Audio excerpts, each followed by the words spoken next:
బిందు సంయుక్తం నిత్యం జాయంతి యోగినః కామదం మోక్షదం తస్మాదోంకారాయ నమో నమః. శ్రీ గురుభ్యో నమః. ఈరోజు అంతర్జాతీయ యోగా దినోత్సవం సందర్భంగా అందరికీ శుభాకాంక్షలు. లాహిరి మహాశయులు ప్రపంచానికి అందించిన క్రియాయోగాన్ని గురించి వివరించడానికి ఈరోజు మీ ముందుకు రావటం జరిగింది. 20 సంవత్సరాల క్రితం మహామహోపాధ్యాయ వాచస్పతి డాక్టర్ అశోక్ కుమార్ చటర్జీ గారి అనుగ్రహంతో క్రియాయోగాన్ని పొంది సాధన చేస్తూ ఉన్నాను. ఇన్నాళ్ళు బిహైండ్ ద స్క్రీన్ ఉండిపోయాం. ఇప్పుడు ప్రసారాల్లో క్రియాయోగాన్ని గురించిన జరుగుతున్న అసత్య ప్రచారాలు, ధర్మం ఏంటో తెలియని వాళ్ళు చెబుతున్న ధార్మిక ఉపన్యాసాలు చూసి ఆవేదన కలిగి ఇప్పుడు సత్యం ఏమిటో తెలిసి, ధర్మం ఏంటో తెలిసి మౌనంగా ఉండటం కరెక్ట్ కాదని చెప్పి మీ ముందుకు రావటం జరిగింది. క్రియ అందుకుని క్రియాయోగ సాధన చేస్తూ ఉండేవాళ్ళని క్రియావాన్లు అంటారు. అటువంటి ఇద్దరు క్రియావాన్ల అభిప్రాయం, అనుభవం తెలుసుకుందాం. ముందుగా మాది గుంటూరు అండి. నా పేరు శివకుమారు. చిన్న వయసు నుంచి ఆడుకుంటూ పాడుకుంటూ జీవన విధానం ఉంది. చదువుకోమంటారో చదువుకోలేదు. సరే అని చెప్పి కాటన్ మా నాన్నగారు మా మేనమామ గారి దగ్గర కమిషన్ ఏజెన్సీ పత్తి కమిషన్ దాంట్లో పెట్టారు. పెట్టిన 6 నెలలకి బండి మీద వెళ్తుంటే లారీ యాక్సిడెంట్ అయ్యి కాలిపోయిందండి. కాలిపోయిన తర్వాత సంవత్సరం పాటు కొద్దిగా హాస్పిటల్కి ఇదే పరిస్థితి, ఇంట్లోనే ఉన్నాను. తర్వాత మా అమ్మగారు నన్ను చూసి, కాలు ఒగ్గాన ఒక కూతురు ఒక కొడుకునండి, మా అమ్మగారు నన్ను చూసి మానసికంగా చూసి సూసైడ్ చేసుకున్నారు. కొడుకు ఇలా అయ్యారని. అయిపోయిన తర్వాత గదావిధిగా మళ్ళీ యాడైతే నేను ఇంట్లో పరిస్థితి చూస్తే శూన్యం. మేము ఇద్దరు కుటుంబం అండి. సరే శూన్యంగా ఉందని చెప్పి యథావిధిగా ఆలోచన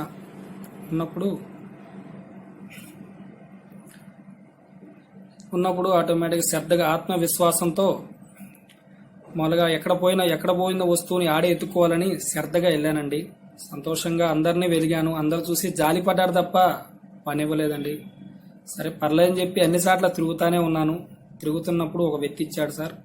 ఆ వ్యక్తి ఇచ్చినప్పుడు శ్రద్ధగా పని చేయటంతో 1 నెల రోజులు టైం అన్నా, ఈ 1 నెల రోజుల్లో నీకు కాలు లేదనే భావాన్ని కలిగినప్పుడు నన్ను ఉద్యోగం తీసేయన్నా, సంతోషంగా నువ్వు తీసావని ఎందుకు అన్నా అని అన్నాను. సరే శివ అని ఇచ్చారు. ఇచ్చిన తర్వాత 10 రోజుల్లో రిజల్ట్ ఆయన ఏదైతే చెప్పారో చేసుకుంటూ సంతోషంగా వెళ్ళాను. కాళ్ళు ఎలా ఉన్న వ్యక్తి ఏ చేయాలో అదే చేసుకుంటూ వెళ్ళాను. ఇంకా దానికి మించిన పని కూడా చేసే వరకు వాళ్ళు నెక్స్ట్ నెల, ఒక రోజు నెల అన్నోళ్ళు వాళ్ళు 2 నెలల్లో శాలరీ కూడా పెంచారు. సంతోషంగా జీవన విధానం అయిపోయిన తర్వాత 2006లో మ్యారేజ్ అయిందండి. మ్యారేజ్ అయిన తర్వాత అద్భుతంగా భగవంతుడు పుణ్యమా అంటూ మంచి భార్య వచ్చింది. సంతోషంగా ఆనందంగా జీవిస్తున్నాను. నాకు అమ్మ మీద విపరీతమైన ప్రేమ. ఆ తల్లి నాకు పుట్టతో మా అమ్మే పుట్టింది. మా అమ్మగారు చనిపోయిన డేట్లోనే మా అమ్మగారే పుట్టారు. అదే డేట్లో పుట్టారు. 6వ తారీఖే పుట్టింది మా అమ్మగారు. ఆనందపడ్డాను. మళ్ళీ తర్వాత సంవత్సరం తర్వాత కొడుకు పుట్టాడు. ఇంకా హ్యాపీగా ఆనందపడ్డాను. అయిపోయిన తర్వాత కొడుకు 3 నెలలకు వాళ్ళ అమ్మగారి ఇంటికాడికి వెళ్ళి నిద్రకని వచ్చారు. నిద్రకని వచ్చి మళ్ళీ ఇక్కడ ఇంట్లోనే కాలం చెందారు. శరీరం వదిలేశారు. అయిపోయింది. ఇంకంతా అయిపోయి సంతోషం. మళ్ళీ బాధలో మళ్ళీ డౌన్ అయిపోయాను. డౌన్ అయ్యి మళ్ళీ ఆత్మవిశ్వాసంతో మళ్ళీ ముందుకి, కానీ ఇంకొక అవకాశం ఉంది కదా, ఆపరేషన్ చేయలేదు కదా, ఈసారన్నా బాగు పుడతాడు అనే దాంతో మళ్ళీ చేశాను. మళ్ళీ ఆడపిల్లే పుట్టింది. మళ్ళీ మా అమ్మాయి పుట్టింది అనుకున్నాను. సరే కానీ జీవన విధానం ఎలా ఉంటే అలా దేవుడిది రాశాడే అనుకున్నాను. సంతోషంగా ముందుకెళ్ళిపోయాను. 2014లో యోగా క్లాస్కి అనేది ఫస్ట్ టైం. యోగా అంటే నాకేం తెలియదు. కూర్చొని టైంపాస్ సరదాగా కూర్చున్న ఫ్రెండ్స్ అంతా అందరూ కలిసి కిల్లా రోసయ్య గారు దాంట్లో యోగా క్లాస్ పెట్టారు. విశ్వగురు క్లాస్ ఉంది. ఏసీ రూమ్లు ఉన్నాయి, కుర్చీలు ఉన్నాయి, సరదాగా రండి కూర్చున్నాను. అందరిని నేనే పోగు చేసి వెళ్ళాము. వెళ్ళిన తర్వాత ఆనందంగా క్లాస్ అయిన తర్వాత నా మనసు చాలా హ్యాపీనెస్గా ఉంది.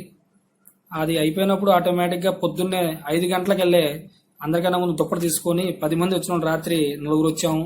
సంతోషంగా ఆనందంగా చేసిన 10 రోజుల్లో చాలా ఆనందం పొందాను. ఆ 10 రోజుల్లో మా అమ్మగారిని గుర్తు చేశారు విపరీతంగా. ఆ క్లాసులు అలా ఉన్నాయి, యోగా క్లాసులు అద్భుతంగా ఉన్నాయి. అప్పుడు ఆటోమేటిక్ ఇంకా యథావిధి మళ్ళీ 10 రోజులు అయిన తర్వాత మళ్ళీ యథావిధిగా భౌతిక ప్రపంచానికి మళ్ళీ అలవాటు పడిపోయాను. 2018లో కాళ్ళు మొత్తం కొద్దిగా బాడీ మొత్తం శరీరం మొత్తం వీక్ అయిపోవడంతో యోగా చేయాలి అనే శ్రద్ధతో మళ్ళీ సాధన మీద దృష్టి పెట్టానండి. వచ్చిన తర్వాత విష్ణు గురుజీ క్లాస్ ఒకటి వచ్చిన తర్వాత ఆటోమేటిక్గా ఇక్కడ తీసుకున్నప్పుడు క్లాస్ చేస్తున్నప్పుడు కాలు శ్రద్ధగా ఆరోగ్యం పొందాలి అనే భావంతో ఉన్నప్పుడు శ్రద్ధగా గురుదేవుని ధ్యానం చేస్తూ 3 నెలలు అక్కడ సాధనకు వచ్చినప్పుడు ఉమా గురువు గారు అనే వ్యక్తి పరిచయం అయిపోయారు. 10 రోజుల తర్వాత సాధన అయిపోయింది. అయిపోయిన తర్వాత వెళ్ళిపోయిన తర్వాత గురుదేవులకి బాగా దగ్గరవుతూ ఉన్నాను. దగ్గర అయ్యే పూర్వజన సుపుత్రం వంటిది. ఇది ఏ గురువుకి ఎవరు వెళ్ళాలో వాళ్ళు అక్కడికే వెళ్తారు. సద్గురు అంటే దైవాన్ని దర్శించిన వ్యక్తులు గురువులు, సద్గురు అంటే. అలాంటి గురువు దగ్గర చేరితే మనము చేరాల్సిన చాట చేరినట్టే.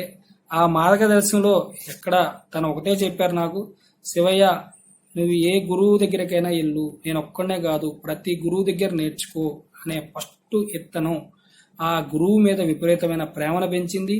నాకు పాజిటివ్ వైబ్రేషన్ అనేది ఏర్పడింది. నాకు ఉమాగారే గురువు గారు ఉండాలి అనే భావన నాకు ఉంటే నేను మళ్ళీ నెగిటివ్ తత్వంకి వెళ్ళిపోయేవాడు. నాకు ఉమా గురువు గారు తప్ప ఎవరు చెప్పినా ఎక్కేది కాదు, ఇంకో గురువు నేను స్వీకరించేవాడిని కాదు. నాకు వేసిన ఇత్తనమే ఆ లాహిర్ మాస్టర్ గారు, ఆయన రూపంలో ఆయనే లాహిర్ బాబా గారు, ఉమా గారు, ఆయనే వేసిన ఇత్తనం. సద్గురు మార్గదర్శనం చేరాను. ఎక్కడికి చేరాలో అక్కడికి చేరాను. సంతోషంగా ఆనందంగా క్రియా సాధన, అద్భుతమైన సాధన. జీవితంలో ఏది పొందాలో అది పొందిన తర్వాత ఏమి పొందాల్సిన పని లేదు అనేది గురువు గారు చెప్తూ ఉండేవాడు. అది నేను సాధన చేస్తున్నప్పుడు నాకు ఫస్ట్ కోరికతో పిల్లల్ని కొద్దిగా సెట్ చేయాలి అనే భావన ఉండేది. 2 నెలల తర్వాత నా నోటికి అది రావట్లేదండి. పిల్లల గురించి అనే భావన నాకు రాలా. ఎందుకంటే ఆ సాధన అంత గొప్పది. సృష్టిలో వేరే సాధన గురించి నేను తక్కువ చేయట్లేదండి. లాహిర్ మాస్టర్ గారు చాలా ఉన్నవాళ్ళు అందరూ భగవంతులే ఇక్కడ. కానీ తొందరగా భగవంతుని చేరటానికి గృహస్థ యోగిగా ఇవాళందరూ కుటుంబంలో అన్ని సమస్యలతో బాధపడుతున్నారు. అందరూ ప్రతి ఒక్కరిని టచ్ చేస్తే మరి మనిషికి ఏదో ప్రాబ్లం ఉంది. ప్రాబ్లం లేని వాళ్ళు ఎవరూ లేరు ఇక్కడ. భూమి మీదకి వచ్చిందే కర్మ సిద్ధాంతాన్ని పోగొట్టుకొని దైవం దగ్గరికి చేరటానికి. నేను తెలుసుకొని ప్రతిరోజు తెలిసే కొద్దికి శరీరం పడిపోతుంది. ఇంతకు ముందు నేను కొద్దిగా 10 లక్షలు సంపాదించినా 5 లక్షలు సంపాదించినా నాకు ఆనందం ఉండేది కాదు. 10 రూపాయలు సంపాదించినా హ్యాపీనెస్గా ఉంటున్నా. ఈ సాధన యొక్క గొప్పతనం అది. నా తండ్రి నా కూటస్థంలోనే ఉన్నాడు. ఆయన్ని చేరటానికి నా బిడ్డగా ఆయన ప్రతిరోజు నిత్యం సాధన చేసి నేను ఇదే 6 నెలలు ఈ సాధనని మీద దృష్టి పెట్టి ఎవరిని అందరిని వ్యతిరేకించా. లాహిర్ నాయన తప్పితే ఉమాగురు తప్పితే ప్రతి ఒక్కరిని వ్యతిరేకించా. కానీ ఉమాగురు గారు నన్ను గమనించి తన బిడ్డలాగా శివయ్య తప్పు చేస్తున్నానా, ప్రతి ఒక్కరు దైవమే, పని కూడా దైవమే అని చెప్పి మళ్ళీ యథావిధి స్థితికి, నువ్వు పనిలో దేవుడు లేరా, 2 ఆడపిల్లలు ఉన్నారు, లాహిర్ మాస్టర్ గారు చెప్పిన మార్గం ఏంది, గృహస్థ యోగా ఉండి 2 విధాలా సక్సెస్ అవ్వాలి. ఆధ్యాత్మికత అంటే ఆల్రౌండర్ అంటే భౌతికవాదంలోనే ఉంటూ భగవంతుణ్ణి పొందే మార్గం. రెండింటినీ స్వీకరించాల్సిందే. అద్భుతంగా నాకు నేర్పి చెయ్యబట్టుకొని ప్రతి సెకండ్ గురుదేవుల అనుగ్రహంతో నాదంటూ ఏమీ లేని స్థితికి ఏర్పాటు చేశారు. ఈ రోజు నేను జీవిస్తున్న అందరూ ఏంటంటే బతుకుతున్నారు, నేను జీవిస్తున్నాను. జీవితం అంటే ఒక ఆట, ఒక పాట. ఎందుకంటే నేను అనుకున్నప్పుడు అంతా బంధాలే, నేను కాదు అన్నప్పుడు శూన్యం, ఏమీ లేదు, మొత్తం ఆయనే. లాహిర్ మాస్టర్ గారు, ఉమా గురువు గారిని వేరువేరుగా చూసేవాడిని. ఇప్పుడు నాకు లాహిర్ ఆయనే, ఉమా గురువు గారు ఆయనే, నేను లాహిర్నే. ఇది చాలా గొప్ప విషయం అండి. ఎందుకంటే నేను భగవంతుని ఒప్పుకోవాలంటే తొందరగా శరీరం సహకరిస్తుంది. కానీ ఈ సాధనలో నేనే లాహిర్ అని అర్థమైపోయింది. కాకపోతే తక్కువ జీవన విధానం గడపటం ఈ సాధనలో. ఇంతకు ముందు గొప్పలుగా పోయేవాడిని, మొత్తం నా తండ్రి పులుసు మొత్తం అనిగించాడు. సంతోషంగా ఆనందంగా ఉన్న దాంట్లో జీవిస్తున్నాను. ఎలా జీవిస్తున్నానంటే అందరి కోట్లున్న ఆనందం ఉండదేమో, నాకు వచ్చినా రాకపోయినా ఆనందమే. ఎందుకంటే నా తండ్రి అలా నడుపుతున్నాడు. గురుదేవులు అంటే నా లోపలే ఉన్నాడు, ఎక్కడో లేడు. నా తండ్రి అలా నడుపుతున్నాడు. ప్రతి సెకండ్ ఆనందంగా జీవిస్తున్నాను, ప్రతి సెకండ్ హ్యాపీనెస్ గా ఉన్నాను. ఈ సాధన మీరు కూడా చేయాలని కోరుకుంటున్నాను. సాధన చేస్తే శివ వేరు నువ్వు వేరని కూడా ఉండదండి. అందరూ ఒక్కటే, ఒక్క భావన నీకు కలిగిద్ది. అది కలిగినప్పుడు నువ్వు వేరు కాదు, నేను వేరు కాదు, అది ఒక్కటే సమానం. ఈ సాధన అందరూ చేయాలని లాహిర్ మాస్టర్ గారు ఈ శరీరం తీసుకుని వచ్చారు. ఆయన ఏం చేయాలో భూమి మీద కర్తవ్యం చేస్తారు. ఇక్కడ నేను సాధించాల్సిందంటూ ఏమీ లేదు, సరి చేయాల్సిందంటూ ఏమీ లేదు. నేను చాలా మందికి చెప్తున్నానండి, సాధన చేయమంటే పెళ్ళా ఉంది, బాధ్యతలు ఉన్నాయి, పిల్లల పెళ్ళి ఏం చేస్తారు. మా గురుగారు ఒకటి చెప్పారు, 60 ఏళ్ళు దాటితే మతిమరుపు వచ్చేసేవయ్యా అన్నాడు. వాస్తవంగా అదే వచ్చింది. ఈ వయసులో మనం నేర్చుకొని ఫస్ట్ క్లాస్ నుంచి 20 సంవత్సరాలు చదువుకుంటే మీకు ఉద్యోగాలు వస్తున్నాయి. మీరు ఆ టైం చదువున్నప్పుడు వచ్చిన ఉద్యోగానికి మీరు గ్రాడ్యుయేషన్ అయ్యి జాబులు పొందుతున్నారు. అదే కానీ మీరు సాధనలో కూడా 10 రోజులు వచ్చేది కాదు. భగవంతుడు ఊరిన దొరకడు కదా, ఎన్ని పరీక్షలు ఉంటాయి మీరు చెప్పండి. భగవంతుడు ఊరిన దొరికే వస్తువా? ఎంత శ్రద్ధ ఉండాలి, ఎంత ఆశ ఉండాలి, ఎంత ఆశ లేని జీవితం, అద్భుతమైన జీవితం. మీరు కూడా ఈ సాధన చేయాలని లాహిర్ మాసిల్ గారిని, నా గురుదేవుల్ని, కోటస్తున్న గురుదేవుని ప్రార్థిస్తున్నాను. అందరూ సంతోషంగా ఆనందంగా సాధన చేస్తూ మీరు భూమి మీదకి ఎందుకు వచ్చారో తెలుసుకోండి. అది తెలుసుకుంటే మీరు ధన్యులు. మీరు లక్షల కోట్లు సంపాదించినా, 100 కోట్లు సంపాదించినా మీ దగ్గర మనశ్శాంతి ఉండదు. అది లేనప్పుడు నువ్వు ఎన్ని కోట్లు సంపాదించినా బూడిదలో పోసిన పన్నీరే. నేను అందరికన్నా లేనోడిని. ఎందుకంటే నేను ఒకటే సంపాదిస్తున్నాను, నా తండ్రి సంపద సంపాదించాను. నేను నా దైవ సంపదకి నేను అర్హుణ్ణయ్యాను, నా తండ్రి ప్రేమ అర్హుణ్ణయ్యాను. ప్రతిరోజు నా తండ్రిని అలాగే స్నానం చేస్తున్నాను. నేను గడపట్ల ఇంతకు ముందు నేను పని చేస్తున్నప్పుడు నేను ఏదో చేశాను అనుకున్నాను, నేను ఏమీ చేయట్లేదు. నాకు అర్థమైంది ఆయనే పని చేసుకుంటున్నాడు. నువ్వు ఎప్పుడైతే ఆయన మీద దృష్టి పెట్టి ఉన్నప్పుడు నీకు అర్థమవుతా ఉంటది. ప్రతి సెకండ్ కుటుంబం, నేను ఇల్లేని గుడికి వెళ్తాం మానేశానండి, గుడిని వ్యతిరేకించట్లేదు. నా లోపల దేవుని పెట్టుకుని ఎక్కడెక్కడో తిరగాల్సిన అవసరం నాకు లేదు. నా ఇల్లే దేవాలయం, నా బిడ్డలే నా గురువులు. ప్రతి ఒక్కరి దగ్గర నేర్చుకుంటున్నానండి. సాధన చేసినా చేయకపోయినా నాకు పని లేదు. నాకు ప్రతి ఒక్కడు లాహిర్ మాస్టర్ గారే. ఆయనలో అజ్ఞానం మనకి ఎవరైతే శత్రువులు ఉన్నారో వాళ్లే మొదటి గురువు.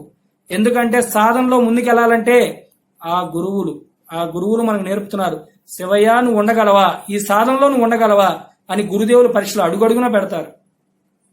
ఆ పరీక్షలు నెట్టుకొని ఒక్క మాట చెప్తున్నానండి, మీరు సాధనలో కంటిన్యూగా చేస్తే పరీక్షలు కూడా నీకు ఉండవండి. అవన్నీ చిన్న చిన్నవి. మనం భూతద్దాల పెద్ద పెద్ద చూస్తున్నాం, ఏమీ లేదు. నాకు సమస్యలు ఉన్నాయి. సమస్యలు లేకపోతే భగవంతుని మర్చిపోతాను సార్. సమస్య ఉంటేనే అన్నీ ఉంటాయి. ఏది ఏ గురువుకైనా ఎవరికి ఉండేది వాళ్ళకు ఉంటుంది. లాస్ట్ కి ఏమీ లేని సున్నాసి తోటి ఉంది. అది చేరిన తర్వాత ఇంక నువ్వు అనేది ఇక్కడ ఏమి ఉండదు. అప్పుడు జీవితంలో నువ్వు మళ్ళీ భూమి మీద రావాల్సిన అవసరం లేదు. జై యోగిరాజ్, జై గురుదేవ్. నమస్కారం. గురుర్బ్రహ్మ గురుర్విష్ణు గురుదేవో మహేశ్వరః గురు సాక్షాత్ పరం బ్రహ్మ తస్మై శ్రీ గురవే నమః. జై యోగిరాజ్, జై గురుదేవ్. నేను ఇప్పుడు ఈ క్రియాయోగం గురించి చెప్పదలుచుకున్నాను. ఈ క్రియాయోగ సాధనలన్నింటిలోకి ఉత్తమమైనది. ఇంతకంటే గొప్ప సాధన ఇంకొకటి లేదు. మిగతా సాధన తక్కువ ఎక్కువ నేను చెప్పను. ఎవరి సాధన వాళ్ళది, ఎవరి గురువు వాళ్ళకి, ఎవరి అనుభవం వాళ్ళది. కానీ ఈ క్రియాయోగ సాధన అనేది దీనికి మూలం బ్రహ్మశ్రీ శ్యామాచంద్ర లాహిరి మహాత్ములు. ఆయన గురుదేవులు అవతార్ బాబాజీ దగ్గర నుంచి ఈ దీక్ష తీసుకోవడం జరిగింది. లాహిరి మహాశయులు గృహస్థ యోగి. ఈయన సాధనకి కోసం ఎక్కడికి, ఏ అరణ్యాలకి అడవులకి వెళ్ళక్కర్లేదు, ఏ హిమాలయాలకి పర్వతగోళ్ళకి వెళ్ళక్కర్లేదు. మన గృహస్థంలోనే ఉండి సాధన చేసుకోవడానికి ఇది ఎంతో ఉపయోగకరమైనది, అందరూ ఆచరించదగింది. మీరందరూ జీవితంలో భాగం చేసుకోవాలి క్రియా సాధన. ఇది నా జీవితంలో ఎలాగో మేలు చేసిందనే దానికి నేను చెప్పే ఉదాహరణ ఒకటి ఎగ్జాంపుల్ చెప్తున్నాను. అదేమిటంటే ఈ క్రియాయోగ సాధన తీసుకొని నేను ఒక 6 నెలలు క్రితం విషయం చెప్తున్నాను. దీక్ష తీసుకోకముందు గతం ఎలా ఉందనే దానికి ఒక 8 నెలలు వెనక్కి వెళ్తున్నాను. ఆ 8 నెలల కాలం ముందు ఏం జరిగిందనే దానికి నా జీవితంలో ఒక ఊహించని ఒక విషాదంతో కూడిన ఒక దుఃఖంతో కూడిన ఒక బాధాకరమైన సంఘటన జరిగింది. అదేమిటి అంటే నా భర్త మరణించడం జరిగింది. ఆయన ఆరోగ్యం ఎంతో పోరాటాన్ని చేశాను. ఆయన కోసం బతికించుకోవాలని ఎంతో తపన మదన పడ్డాను. హాస్పిటల్ చుట్టూ తిప్పాను. ఎన్నో హైదరాబాద్ వెళ్ళాను, గుంటూరు హాస్పిటల్స్, విజయవాడ వెళ్ళాను. ఎక్కడికి వెళ్ళినా కానీ డాక్టర్స్ సర్జరీ దీనికి ఆప్షన్ అని చెప్పారు. సర్జరీ చేయడానికి ఆయన బాడీ ఫిట్గా లేదన్నారు. ఎంతో మెడిసిన్స్ వాడాము, ఎంతో డబ్బు పెట్టాము. అయినా కానీ ఆయన్ని దక్కించుకోలేకపోయాను. ఇదంతా నా దురదృష్టం. ఇంత దుఃఖం నేను పడుతూ ఎంతో ఆవేదన, నిరాశ, నిస్పృహలకు గురయ్యి ఇంత అసలు జీవితం ఇంకా ఏమి లేదు, ఇంకా స్టాప్ ఇంకా ముగిసిపోయిందనే టైంలో నాకు బాబా అనుగ్రహంతో ఈ క్రియాయోగ దీక్ష కోసం నేను ఎన్నో రోజుల నుంచి ఆయన ఎదురుగా ఫోటో ఎదురుగా నేను ఎంతో మదన పడ్డాను, ఎంతో తప్పించాను, ఎంతో ఆర్తిగా నేను ఆయన ప్రార్థించాను. నాకు ఈ సాధన ఈ 4 నెలల ముందు తీసుకోవడం జరిగింది దీక్ష. ఈ దీక్ష తీసుకున్న తర్వాత సాధన చేస్తున్న దగ్గర నుంచి ఆ మానసిక పరిపక్వత, మానసిక ఒక చూసే ఆలోచన, ఒక మనసు యొక్క వేగం తగ్గింది. ఆలోచన యొక్క దృక్పథం మారిపోయింది, చూసే కోణం మారిపోయింది, విధానం. వ్యక్తిగతంగా నాకు వచ్చిన ఈ అనూహ్యమైన మార్పు నేను దీన్ని పొంది నేను ఎంతో మేలు పొందాను. ఈ క్రియా సాధన వల్ల ఇంతకంటే గొప్ప ఔషధం ఇది, నాకు ఒక ఔషధం లాగా పనిచేస్తుంది ఇది. దీన్ని మీ అందరూ కూడా మీ జీవితంలో భాగస్వామ్యం చేసుకోవాలి. అందరూ ఆచరించదగింది ఈ క్రియాయోగ సాధన అనేది. ఆ లాహిరి బాబా కృపకి మీరందరూ పాత్రలు కాగలరని, ఆయన అనుగ్రహము, ఆశీర్వాదాలు ఎప్పుడు మీతో పాటు అందరికీ తప్పకుండా ఉండాలని మనస్ఫూర్తిగా కోరుకుంటూ, ఆశిస్తూ, మీ జీవితాల్లో ఈ క్రియా సాధన భాగం చేసుకోవాలని మనస్ఫూర్తిగా ప్రార్థిస్తూ, మీరందరూ యోగిరాల కృపకు పాత్రలు కాగలరని, మీ అందరితో పాటు నేను కూడా ఆ యోగిరాల పాద పద్మాలకు శిరస్సు వంచి భక్తిపూర్వక వినమ్రపూర్వక నమస్కారాలు తెలియజేస్తూ, నాకు ఈ అవకాశం ఇచ్చిన నా గురుదేవులు ఉమా గురూజీ గారికి పాద పద్మలకు నా సవినయంగా నమస్కారాలు తెలియజేసుకుంటున్నాను. మీ అందరి దగ్గర సెలవు తీసుకుంటూ, జై యోగిరాజ్, జై గురుదేవ్. లాహిరి మహాశైలు గృహస్థ యోగి, గాడ్ ఆఫ్ హౌస్ హోల్డ్. భగవంతుణ్ణి సేవించటం కోసం అరణ్యాలకు వెళ్ళక్కర్లేదు, హిమాలయాలకు వెళ్ళక్కర్లేదు, గడ్డాలు మీసాలు పెంచక్కర్లేదు. సంసారంలో ఉండి పొందొచ్చని ఆదర్శాన్ని లాహిరి మహాశైలు ప్రపంచానికి అందించారు. నిజానికి మన సనాతన ధర్మం సన్యాసాన్ని సమర్థించలేదు. ఎందుకంటే సన్యాసి కడుపులోంచి సన్యాసి రాడు కదా. మన మునులు ఋషులందరికీ భార్యలున్నారు, మన కొలిచే దేవుళ్ళందరికీ భార్యలున్నారు. శివుడు అర్ధభాగం ఇచ్చాడు, రాముడు భార్య కోసం పెద్ద యుద్ధమే చేశాడు. భగవద్గీత బోధించిన కృష్ణుడు సంసారి, అది అందుకున్న అర్జునుడు సంసారి. శస్త్రీ ధర్మం ఆచరేత్, భార్యతో సహా ధర్మాన్ని ఆచరించాలి. ఏ ధర్మం అంటే ప్రాణధర్మం. ప్రాణమే భగవంతుడు, ప్రాణమే సత్యం, ప్రాణమే ధర్మం. ప్రాణో హి భగవానీశ, ప్రాణో విష్ణు పితామహ, ప్రాణేన దార్యతే లోకః, సర్వం ప్రాణమయం జగత్. ఆ ప్రాణం అనే శివం ఈ శరీరంలో ఉన్నంత వరకే ఇంద్రియాలకి అస్తిత్వం ఉంది. ఆ శవం ఎగిరిపోతే ఈ దేహం శవం అయిపోతుంది. మనం దేవాలయంలో చేసే పూజలో కూడా అక్కడ పూజారి గారు చదివే మంత్రాల్లో కూడా ఈ ప్రాణధర్మాన్ని గురించే చెప్పడం జరిగింది. ప్రాణాయ స్వాహ, అపానాయ స్వాహ, ఉదానాయ స్వాహ, ఈ మంత్రాలే కదండి అక్కడ చదివేది. ప్రాణానికి చేసే పూజ ప్రాణాయామం.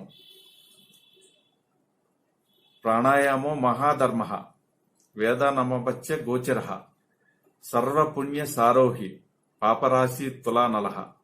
పాపరాశిని మొత్తాన్ని భస్మీపట్లం చేసేది, అన్ని పుణ్యాలకి మూలమైంది ఈ ప్రాణాయామం. షట్చక్ర సహిత, ప్రణవ సహిత అంతర్ముఖ ప్రాణాయామం. దీని గురించి ఇంకా వివరంగా చెప్పడానికి వీల్లేదు. ఎందుకంటే ఈ బ్రహ్మ విద్య అయిన, ఆత్మ విద్య అయిన క్రియాయోగాన్ని గురించిన పవిత్రతని, గోప్యతని కాపాడాల్సిన అవసరం ఉంది. కాబట్టి దీని సాధనా క్రమం గురించి చెప్పటానికి వీల్లేదు. రాజవిద్య రాజగుహ్యం, పవిత్రమిదముత్తమం. శ్రేష్టమైన విద్య, శ్రేష్టమైన రహస్యం. భగవంతుడికి కావాల్సింది ఏకాంత భక్తి గాని ఆడంబర భక్తి కాదు.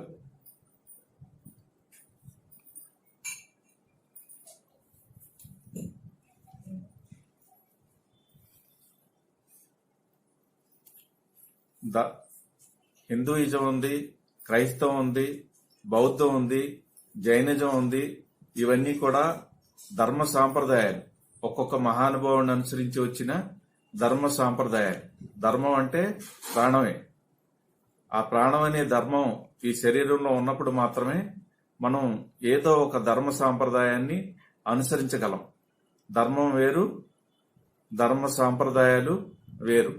ఈ ధర్మం ఏమిటో తెలియకుండా ఈ మధ్య కొంతమంది ఆధ్యాత్మికత పేరుతోటి ధార్మిక ఉపన్యాసాలు దంచేస్తూ ఉన్నారు. ఈ ధర్మం పేరుతో అధర్మం అంతా చలామణి అవుతా ఉంది.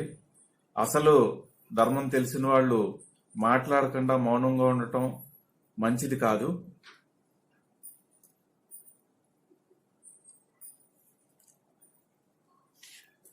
మనం ఏదైనా ప్రియమైన దాని గురించి, ముఖ్యమైన దాని గురించి, ఇష్టమైన దాని గురించి చెప్పాలంటే నా ప్రాణం అంటాం. అంటే ప్రాణం కంటే విలువైనది ఏమీ లేదనే కదా. ఆ ప్రాణమే భగవంతుడు, ఆ ప్రాణమే సత్యం. మరి మనం ఇంకేదైనా కష్టమైన దాని గురించి మాట్లాడాలంటే అదేమైనా పెద్ద బ్రహ్మ విద్య అంటాం. బ్రహ్మ విద్య కష్టమైందే. అది అందుకోవటం, సాధనలో కొనసాగటం పూర్వజన్మ సుకృతం. ఈ బ్రహ్మ విద్య అయిన క్రియాయోగం లాహిరి మహాశైలు ప్రపంచానికి అందించి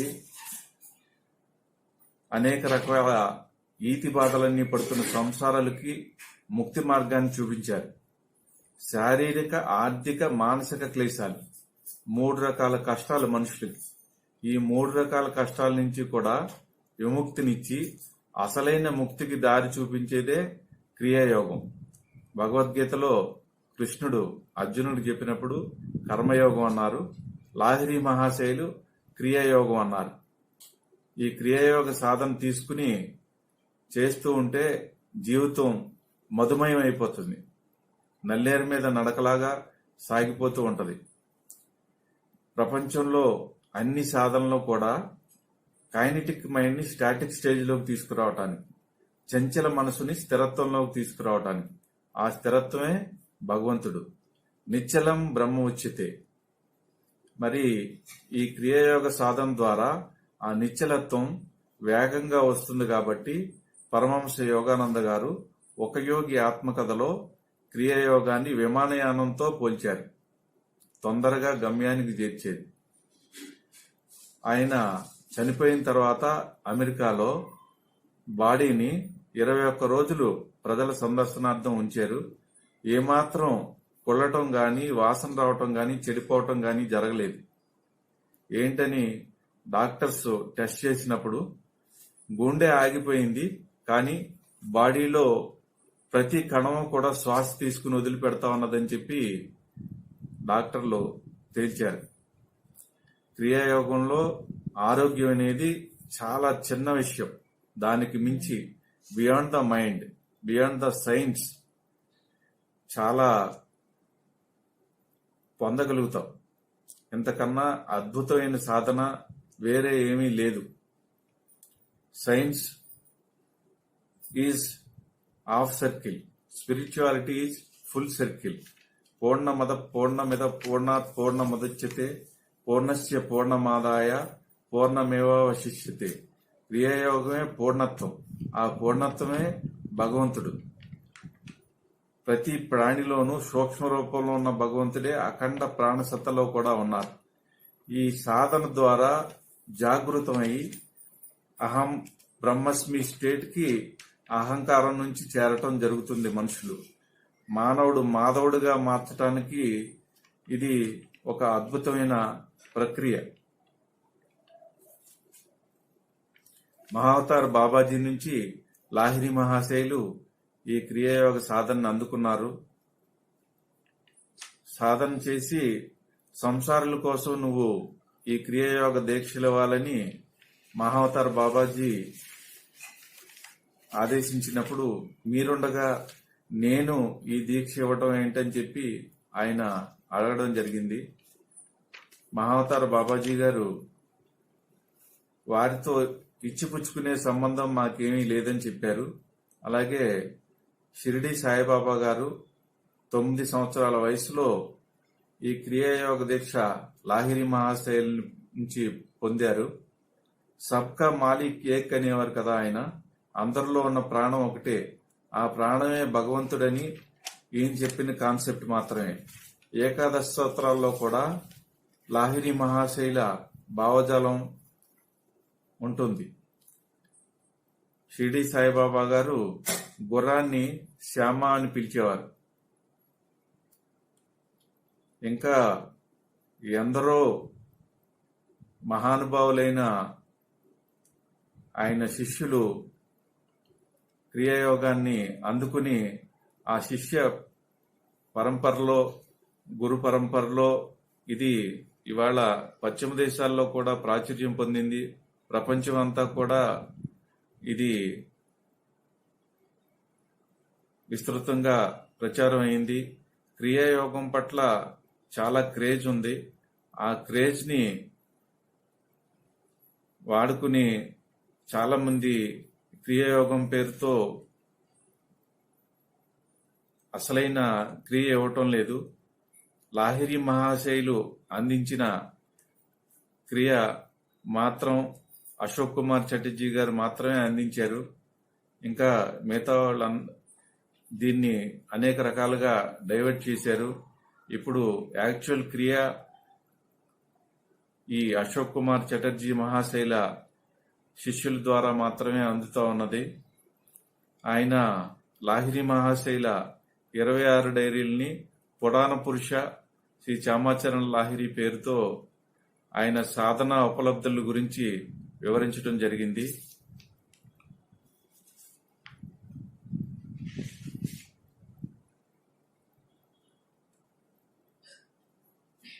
ప్రాణ, అపాన, సమాన, వ్యాన, ఉదాన పంచవాయువులు, దానికి సంబంధించిన 49 ఉపవాయువులు ఎప్పుడైతే స్థిరమైనాయో, మనసు స్థిరమయ్యి ఈ యోగంలో చెప్పిన సమత్వం యోగముచ్చితే అనే స్థితికి మనసు చేరుతుంది. ఆ మనసు దాటి ఆత్మస్థితికి, అసలైన భగవత్ సాక్షాత్కారానికి, ఆత్మానుభవానికి దారి చూపించేదే క్రియాయోగం.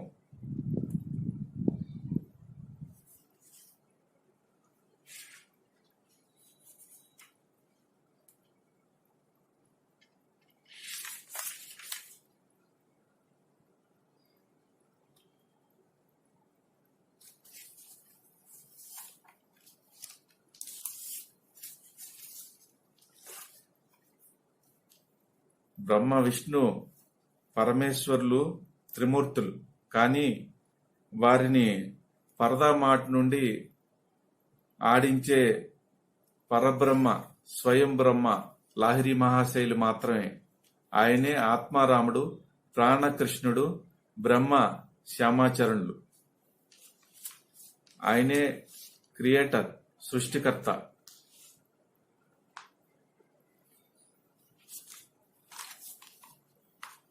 ఈ మనసుకి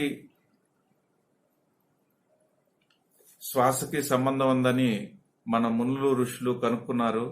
మనలో ఉండే బాధ, కోపం, ఈర్ష్య, ద్వేషం, పోటీతత్వం ఇవన్నీ కూడా ఎప్పుడైతే లోపల వాయువులు సమస్థితిలోకి చేరినాయో అప్పుడు మనసు కూడా సమత్వంలోకి రావటం జరుగుతుంది.